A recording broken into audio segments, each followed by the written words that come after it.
Hello guys, നമസ്കാരം. നമ്മളെ ഇന്ന് വൈകുന്നേരം പെർളശ്ശേരി അമ്പലത്തിലേക്ക് പോവാണ്. അപ്പൊ അമ്പലത്തിലെ വിശേഷങ്ങൾ നമുക്ക് കാണാം. കുറച്ച് ദിവസമായി അമ്മ ഇങ്ങനെ പറയാറുണ്ട് ഒന്ന് അമ്പലത്തിൽ പോകണം. അപ്പോൾ ഇന്ന് ഞായറാഴ്ച ആയതുകൊണ്ടും ഏട്ടനും ഞാനും വിചാരിച്ചു എന്നാൽ പിന്നെ അമ്പലത്തിലേക്ക് പോകാമെന്ന്. അപ്പോൾ ഏട്ടനും സോണിയച്ചും പിള്ളേരും പിന്നെ ഞാനും അമ്മയെല്ലാം ഉണ്ട്. അപ്പോൾ നമ്മൾ മായി ബൈപ്പാസ് വഴിയാണ് പോകുന്നത്. ഇപ്പോൾ നമ്മൾ ഏകദേശം ഇപ്പം പർളശ്ശേരി അമ്പലത്തിൻ്റെ എൻട്രൻസിൽ എത്താനായി. ഇപ്പോൾ നല്ല തിരക്കുണ്ട്. അപ്പോൾ ഇവിടെ ഉള്ളിലേക്ക് കയറ്റിയിട്ടുണ്ടെങ്കിൽ വണ്ടി എടുക്കാൻ ബുദ്ധിമുട്ടായിരിക്കും. അപ്പോൾ ഏട്ടൻ കുറച്ച് മുന്നോട്ടേക്ക് പാർക്ക് ചെയ്ത്. പർളശ്ശേരി അമ്പലത്തെക്കുറിച്ച് പറയുകയാണെങ്കിൽ ഇവിടുത്തെ പ്രതിഷ്ഠ എന്ന് പറഞ്ഞത് നമ്മളെ സുബ്രഹ്മണ്യനാണ്. അപ്പോൾ രാമായണം അനുസരിച്ച് നമ്മളെ രാമൻ സീതയെ തേടി ലങ്കയിലേക്ക് പോകുന്ന വഴി ഇവിടെ എത്തുകയും അപ്പോൾ ഇവിടെ ഒരു സുബ്രഹ്മണ്യൻ്റെ സാന്നിധ്യം അറിയുകയും ചെയ്തപ്പോൾ ഇവിടെ ഒരു വിഗ്രഹം സ്ഥാപിക്കുകയാണ് ചെയ്തത്. അങ്ങനെയാണ് ഇവിടെ ഈ ക്ഷേത്രം ഉണ്ടായതെന്നാണ് ഒരു ഐതിഹ്യം. ഞാൻ എടുത്തു പറയാനുള്ളത് വലിയൊരു കുളമുണ്ട്. ആ കുളം നിറച്ച് നല്ല മീനുകളായിട്ടും പിന്നെ 4 ഭാഗം കെട്ടിയ ഒരു കുളം, ഇത് കാണേണ്ടത് തന്നെയാണ്.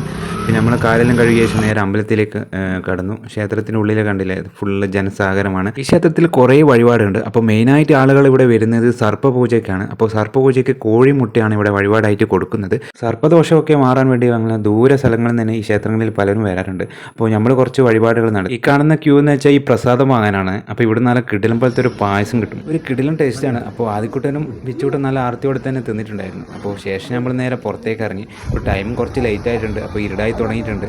ശേഷം നമ്മൾ ഒന്നുകൂടി നോക്കിക്കൊണ്ട് നേരെ കാറിൻ്റെ ഭാഗത്തേക്ക് നടന്നു. ഇപ്പോൾ മനസ്സിൽ നല്ല ശാന്തതയും പിന്നെ നല്ല പോസിറ്റീവ് എനർജിയും ഉണ്ട്. അപ്പോൾ നമ്മൾ നേരെ നല്ല വഴിയോരെ കാഴ്ച നോക്കി ഇങ്ങനെ നടന്നു. അപ്പോൾ ആദ്യക്കുട്ടനും ബിച്ചൂട്ടും നല്ല സൈഡ് വലിവുണ്ട്. കളിപ്പാട്ടെല്ലാം കണ്ടിട്ട് ബിച്ചൂട്ടനും ആദ്യക്കുട്ടനും ഒന്നും തിരിയുന്നില്ല. പിന്നെ കളിപ്പാട്ടം വാങ്ങാണ്ട് വേറെ ഒരു രക്ഷയില്ല എന്ന് അറിഞ്ഞപ്പോൾ ഏട്ടൻ പിന്നെ രണ്ടാൾക്കും വാങ്ങിച്ചു കൊടുത്തു.